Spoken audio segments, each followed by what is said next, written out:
Hello friends, welcome to Study with Harshit.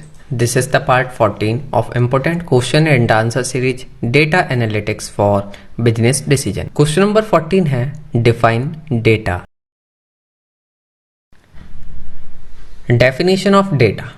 Data refers to raw fact, observations or measurement that describe the characteristics of objective, event or phenomena. Data refers होता है raw fact, observation और measurement जो कि describe करते हैं characteristic किस चीज़ की, objects की, इवेंट की या फिनोमेना की. इट कैन बी क्वालिटेटिव और क्वांटिटेटिव. ये जो है क्वालिटेटिव भी हो सकता है, क्वांटिटेटिव भी हो सकता है. और ये जो है कम आता है वेरियस फॉर्म में, जैसे कि टेक्स्ट है, नंबर है, इमेजेस है और ऑडियो है. ये चीज़ जो है हमारी डेटा में आएंगी. अब टाइप्स ऑफ डेटा कौन कौन से होते हैं. नंबर 1 है हमारा स्ट्रक्चर्ड डेटा. जैसा कि हम नाम से ही समझ पा रहे हैं, स्ट्रक्चर्ड इसका मीन्स क्या हुआ कि ऑर्गेनाइज्ड होगा. Organised into pre defined format. जो हमारा प्री डिफाइंड फॉर्मेट है ये उसमें ऑर्गेनाइज होगा with well defined fields. Well defined fields होंगे और रिलेशनशिप. कॉमनली जो है स्टोर्ड होता है इन डेटाबेसेस और स्प्रेडशीट में. नेक्स्ट हमारा अनस्ट्रक्चर्ड डेटा. इसमें lakhs of pre defined structure होता है. ऑफ्टन कंपेरिजिंग टेक्स्ट होता है, images, videos, social media post and other multimedia content. इसमें जो है लैक ऑफ अनडिफाइंड स्ट्रक्चर होता है. इसमें एक साथ बहुत सारी चीज़ें होती हैं, जैसे कि टेक्स्ट हुआ, इमेज हुए, वीडियो हुई, सोशल मीडिया पोस्ट हुई या अदर मीडिया कंटेंट हुआ है, और वो भी प्री डिफाइंड स्ट्रक्चर में नहीं होता है, तो इसलिए इसको अनस्ट्रक्चर्ड डेटा कहा जाता है. अब सेमी स्ट्रक्चर्ड डेटा क्या होता है? Falls between structured and unstructured data. ये जो है स्ट्रक्चर्ड डेटा और अनस्ट्रक्चर्ड डेटा के बीच में आता है. मतलब कि इसमें जो है कुछ चीज़ें जो है ऑर्गेनाइजेशनल प्रॉपर्टीज होती हैं, उनमें कुछ ऑर्गेनाइज्ड होती हैं but confirming A strict schema. But जो है कंप्लीटली जो है ये पूरे तरीके से स्ट्रक्चर को, फॉर्मेट को फॉलो नहीं करती हैं, इसलिए इसको सेमी स्ट्रक्चर्ड डेटा कहा जाता है. Sources of data. Sources of data क्या क्या हैं? Number 1 internal sources. इसमें क्या होता है, ये जनरेटेड होती हैं और कलेक्टेड होती हैं विद इन एन ऑर्गेनाइजेशन. अब कैसे होती हैं? थ्रू वेरियस ऑपरेशन, ट्रांजैक्शन और इंटरेक्शन विद कस्टमर, एम्प्लॉय और सिस्टम. जब हम जो है कस्टमर के साथ, एम्प्लॉय के साथ, सिस्टम के साथ इंटरेक्शन, ट्रांजैक्शनल ऑपरेशन करते हैं, तो ये जो हमारी जनरेट होता है डेटा, ये जो है इंटरनल सोर्स में आता है. नेक्स्ट हमारा एक्सटर्नल सोर्स. अब इसमें क्या है, जैसा कि हम इसके नाम से जानना है कि आउटसाइड कलेक्ट होगा, आउटसाइड से. Obtain from the outside of the organization. इसमें इंक्लूड होता है public database, government sources, social media platform और थर्ड पार्टी प्रोवाइडर्स. नेक्स्ट हमारा सेंसर डेटा. ये जनरेट होता है सेंसर डिवाइसेस के द्वारा और IoT सिस्टम के द्वारा. Capturing real time information about physical और एनवायरमेंटल कंडीशन, जो कि कैप्चर करते हैं रियल टाइम इंफॉर्मेशन फिजिकल और एनवायरमेंटल कंडीशन की. ये चीज़ थी हमारी सोर्सेस ऑफ डेटा में. Significance of data. Informed decision making. Data जो है एनेबल करता है ऑर्गेनाइजेशन को एक जो है एविडेंस बेस्ड डिसीजन लेने में, आइडेंटिफाई करने में ट्रेंड्स को, पैटर्न्स को और अपॉर्चुनिटीज़ को, साथ ही साथ ऑप्टिमाइज करने के लिए परफॉर्मेंस. इनोवेशन. डेटा जो है फ्यूल्स करता है innovation by uncovering new insight, driving product development, enhance करता है कस्टमर एक्सपीरियंस और फॉस्टरिंग क्रिएटिविटी. डेटा जो है कॉम्पिटिटिव एडवांटेज भी प्रोवाइड कराता है. Data driven organization gain a competitive edge by leveraging data to understand market dynamics, anticipate customer need and adapt to changing environment. जो हमारी डेटा ड्रिवन ऑर्गेनाइजेशन होती हैं, ये ज़्यादा जो है प्रॉफिट उठा पाती हैं क्योंकि जो है डेटा को समझ लेती हैं कि किस तरीके की कस्टमर की नीड है, किस तरीके की डिमांड हमारी बढ़ने वाली है, किस प्रोडक्ट का जो है डाउनफॉल स्टार्ट हो गया है या किस तरीके का प्रोडक्ट इस टाइम मार्केट में ज़्यादा डिमांडिंग है. ये सभी चीज़ जो है डेटा से एनालाइज करी जाती है, उससे समझी जाती है. इसी का यूज करके जो है एडवांटेजेस उठाया जाता है.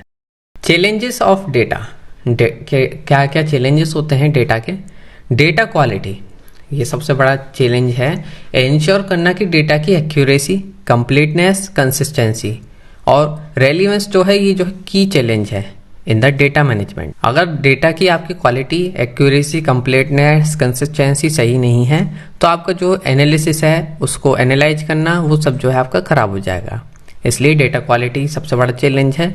इसके बाद आता है data privacy and security. Protect करना सेंसिटिव डेटा को अनऑथराइज्ड एक्सेस से, ब्रीचेस से और मिसयूज से, क्योंकि क्रिटिकल है मेंटेन करना ट्रस्ट, कंपाइलेंस विद रेगुलेशन और मिटिगेटिंग रिस्क। नेक्स्ट हमारा data integration. Integrating data from disparate source, format और system can be complex and time consuming, requiring robust data integration and interoperability solution to ensure seamless data flow and consistency।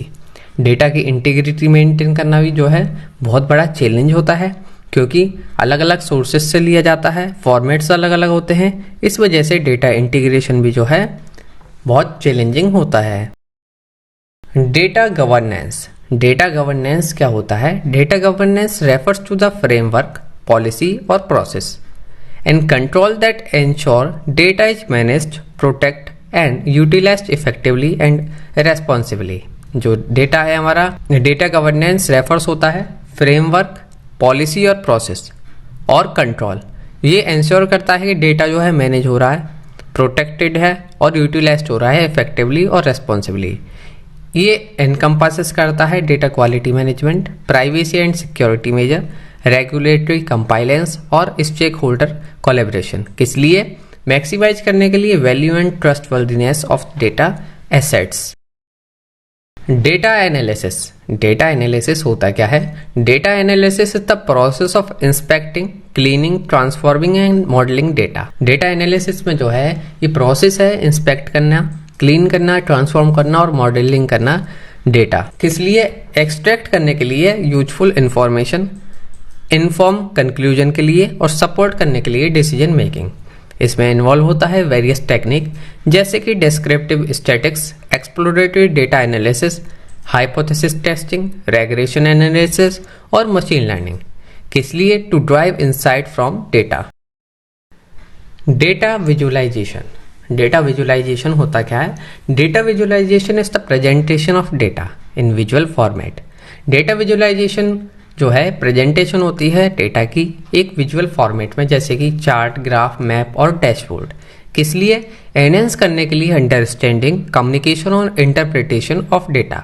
ये enables करता है stakeholder को to explore pattern, trends, relationship within the data, जिससे कि stake holder जो है आसानी से समझ सके ट्रेंड्स के बारे में, पैटर्न के बारे में समझ सके क्या है डेटा का मेन इसमें include. more effectively through raw number or text, facilitating informed decision making and communication of insight। इसकी हेल्प से जो है एक जो है इन्फॉर्म डिसीजन मेकिंग होता है प्रोसेस, और जो हमारे स्टेक होल्डर है वो सही डिसीजन ले पाते हैं। Future trends. Artificial intelligence and machine learning, advancements of AI and ML are enabling more sophisticated data analysis. जैसे कि एडवांसमेंट हो रहा है आर्टिफिशियल और मशीन लर्निंग में, ये जो है एनेबल करते हैं और ज़्यादा sophisticated data analysis, predictive model, natural language processing और automation of task. Big data analysis क्या है? The big data is driven demand for advance analytics tool and techniques to process, analyse and drive insight from massive volume of data, generate high velocity and variety। Big data analysis में जो है बहुत large scale पर data को analyse करा जाता है, process करा जाता है। नेक्स्ट है हमारा IoT, जिसको इंटरनेट ऑफ थिंग्स भी कहा जाता है। ये जो है एक इकोसिस्टम है, एक्सपेंड हो रहा है, लीड कर रहा है exponential growth, sensor data enable कर रहा है real time monitoring, predictive maintenance और ऑप्टिमाइजेशन ऑफ प्रोसेस अलग अलग डोमेन में, हेल्थ केयर में, मैन्युफैक्चरिंग में, ट्रांसपोर्टेशन में और स्मार्ट सिटीज में।